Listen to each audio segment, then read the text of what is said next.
What is writing book? I think I want to write one, but I don't know where to start. Is Microsoft Word a pudding? Do I need a dog to write a book?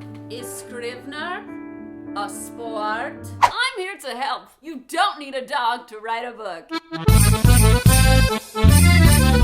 As a book writing noob myself, who's been working on her own novel for 2 years and about 9 months, I've acquired some book writing knowledge. Not a ton, because I'm still a noob. You know, my first book still hasn't come out yet. Everyone starts at noob level for everything. We work our way up. Maybe once I finish a second book, I can be like intermediate. Or maybe not. Maybe I'll still feel like a noob. We'll see. I have to thank Underlined for sponsoring today's video. Underlined is an online YA community. They've got book recs and quizzes and giveaways, but more importantly, it's a place for aspiring writers to share their stories and connect with other aspiring writers. And as of right now, Underlined has a writing contest going on, hosted by Booksplosion. The three of us have created the writing prompts. You can choose any of the three, and if you win, you get a $200 gift card, an original writing inspiration art print, and a homepage feature on getunderlined.com. I'll be talking more about that at the end of the video. Without further ado!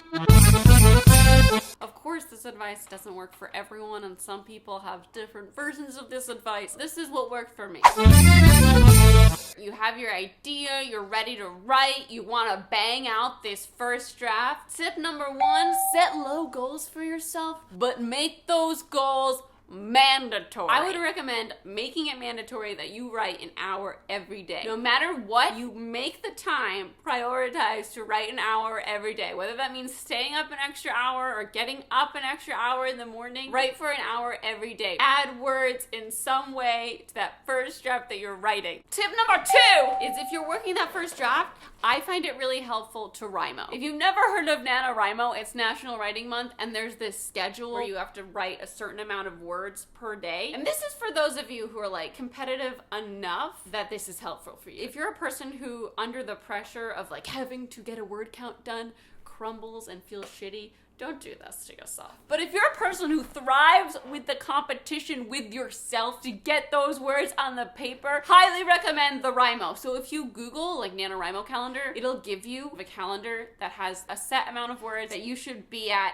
the end of every day. And then by the end of the month, you're gonna have at least 50,000 words. Now, 50,000 words technically makes a novel, but let me tell you a secret that I didn't know when I started writing. 50,000 words is nowhere close to the end of my book. 50,000 words is a short book, so like 200 pages, okay? It's one of those quick reads. But it doesn't discredit that 50,000 words is a lot of words. And if you stick to the schedule, you're gonna have a first draft of your first 50,000 words in a month. Whilst Rimoing is not something that really works for the second, third, fourth draft, it works with the first draft. Don't take writer's block for an answer. I know what you're thinking, like if you have writer's block, you have writer's block, Christine. But like the tip I'm trying to share here is don't accept it. So if you come to your hour of the day where you're supposed to be writing and you feel like you have nothing to write something anyway is my recommendation. And I know sometimes it's so hard, but then after that you'll be like, okay, I still wrote something. If you don't feel comfortable doing it in your doc with your actual book, write it in a new doc. Just write something, write a different scene, write anything, because writing every day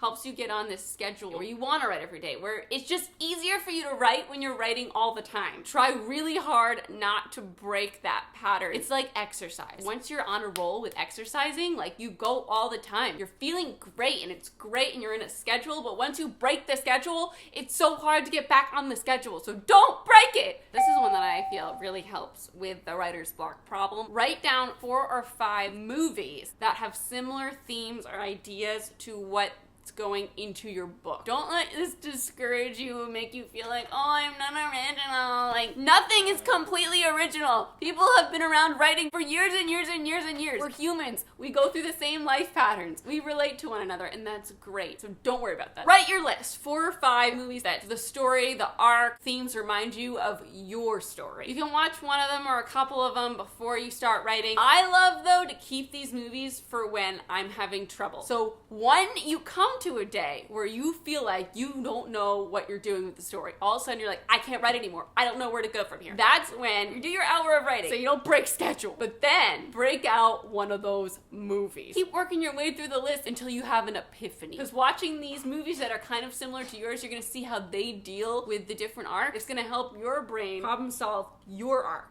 All of a sudden everything's just gonna click. It might take a couple movies, it might take a couple long showers, but something will click, and you have to have faith in that. Have faith in your clicking. If things aren't flowing for you, take a break for some food and come back. If I'm in the house for too long, I start to get sluggish. And that's when I know it's time to get my ass in the car, drive to Starbucks, get a drink, and come back. Like, I could make myself something, but part of the waking up and re-stimulating my mind is leaving the apartment. Getting out and doing something instead of just, staying in my space. Do not open Netflix on your breaks. If you open Netflix, I've made this mistake way too many times and just blown so many hours where I should have been writing. This applies more when you're writing for big chunks of the day, you're not just doing your hour a day. Don't open Netflix. You'll start an hour-long show and you'll say you're taking a 15-minute break, and all of a sudden it'll be 2 hours later. Like, oh, I couldn't stop watching. It says Riverdale's addicting, and I don't know. I know you clicked on Netflix even though I told you not to click on Netflix. When I made the mistake of starting Glow, that was just 48 hours lost. I recommend a podcast, especially if you're on a deadline. A podcast is easy to pause. Oh my God, I feel like this is a thing that a lot of writers love to do, and maybe especially new writers. When you have your story in your brain, you want to make a Pinterest board. You just want to Pinterest everything. Now, I am one of those people who was like, what the F is Pinterest? Why do people like it? I never made an account until I had my book. And I would suggest don't Pinterest anything until you finish the first draft. There's a time for Pinteresting and there's a time for not Pinteresting in my brain. This is how I see it. If you start Pinteresting during your first draft, you're gonna get so caught up in Pinteresting. I made a Pinterest board after I was done with the first draft, and I did it for an hour, and I was like, whoa, I gotta stop, because there's too much. Once you get on that website, you just wanna stay on there forever, pinch it along. Oh, look at this. And you're just there for hours. It's just such a waste of time. So when you're done with the first draft, I'm going to recommend that you wait a month before going into the second draft. But after that month, you have to go back into the second draft. So you have a deadline for yourself. Once you finish, you have a ticking clock of 1 month off before you start the second draft. And during that 1 month, you know what you can do? You can Pinterest the fork out of your story. I myself just recently did a more elaborate Pinterest for my story because the cover designer wanted to get more of a feel of what kind of look I like, and I got so caught up in it, and I was like, oh, what else can I add to my Pinterest board? Before I know, it was 4 hours wasted. Was it worth it? I mean, it was worth it, so I could show someone else, and I'll share it once my book is out. But you don't need a Pinterest board while you're writing your first draft. It's just an excuse to stop writing your draft. So finish it, and then you can Pinterest for your second draft. And you're like, guys, look, this is my book. And you spend time showing people what your book is like before they have any idea what your book is like, before you have any idea what your book's actually gonna be like, because your first draft is not gonna be like your last draft. Next piece of advice: don't share your first draft with too many people, because you will regret it. In the moment, you're like, I need people to read this. I need feedback. I need it. You're gonna feel like you want it so bad. That's natural. It's gonna be hard not to be like, everyone I know, guess what? I have a book. You want to read it and give me feedback? 95% of those people who say they want to read it are never gonna read it and never gonna give you feedback, because the truth is, everyone's busy. Someone who really, really cares about you still might not be able to read it. And you might send it to them all excited because you think, oh my God, they're reading it. But they're busy, and it turns out they don't have time to read it. And it sucks. But that is going to happen. So be prepared for that. But also, you're gonna end up hating a lot of stuff in that draft a month later when you go back into it. So just be careful. Just choose your people wisely. Don't get your hopes up. They love you. This is just your first draft anyway, so it's fine. During that month off, go gallivanting around, experience more stuff. Just take a break, because you're too close to your manuscript to do anything. You just need a second for your brain to process.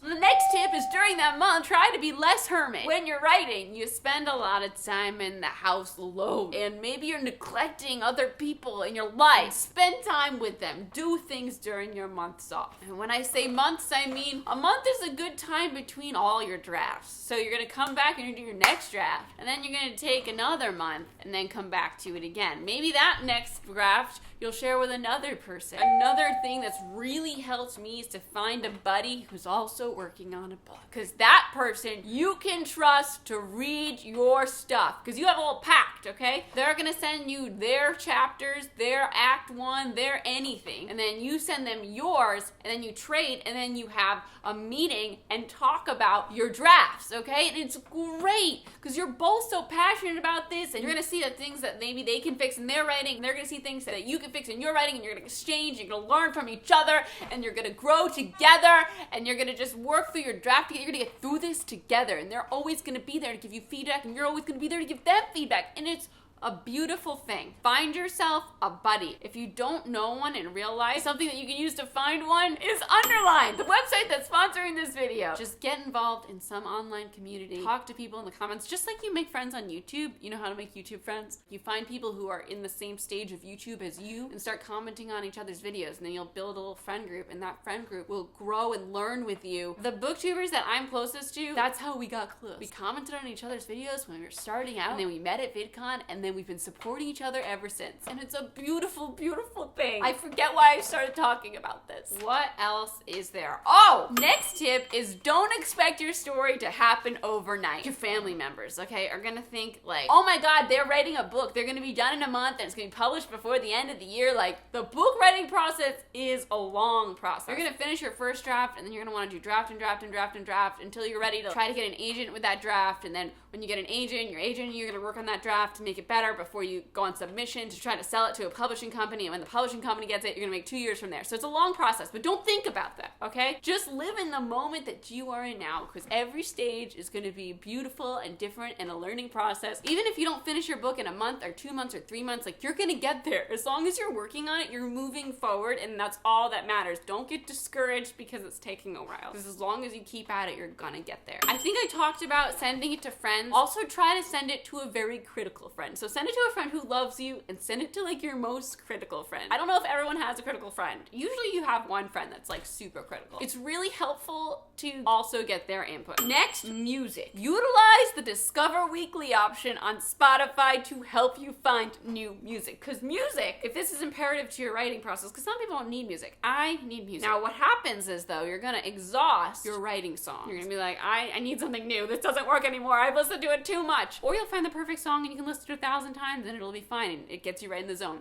For me, I find a song, it gets me in the zone, I use it for like hours and hours and hours and hours, maybe like a week, and then I'll need a new one. You're gonna be tempted to spend hours and hours looking for the perfect song, and that's gonna waste your writing time. Spotify has this beautiful feature, and this is not sponsored, I just love Spotify, but it takes everything you listen to and it creates a playlist every Monday called Discover Weekly, and it just has music that it thinks you'll like. It knows exactly what my brain wants, and it's just there. You just put it on and you go. Mondays are my favorite day of the week because I had my new Discover Weekly playlist, and I'll find new writing songs. When I find one that I particularly like, I'll take the song and add it to my writing playlist. We're down to the last 2 tips. The second to last, very simple.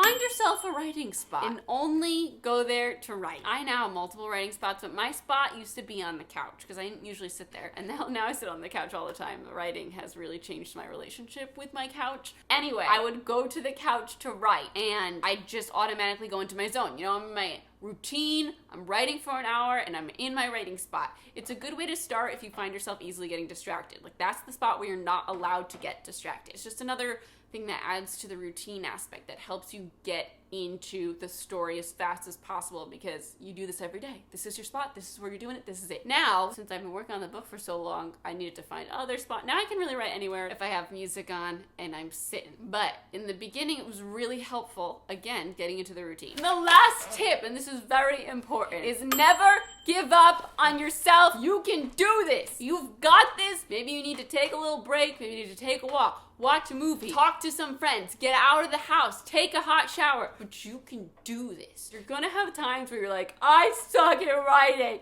I can't do this. Every noob writer has those moments, and every writer was once a noob writer. So they must have had those moments too. So don't let that get you too down, because that will pass. It's just like that creative life, you know? You go up and down. Those, ladies and gentlemen, are my noob tips for writing a book. All the best of luck in your writing endeavors. Now, let's talk about this Underlined writing contest. You enter by creating an account on Underlined, and then you pick one of the 3 prompts. Mine, Jesse's, or cats. I'm gonna tell you mine right now. You can find out cats and Jesse's by watching their videos, or just going to underlined.com and going to enter. My prompt is, the tomato splattered across my face.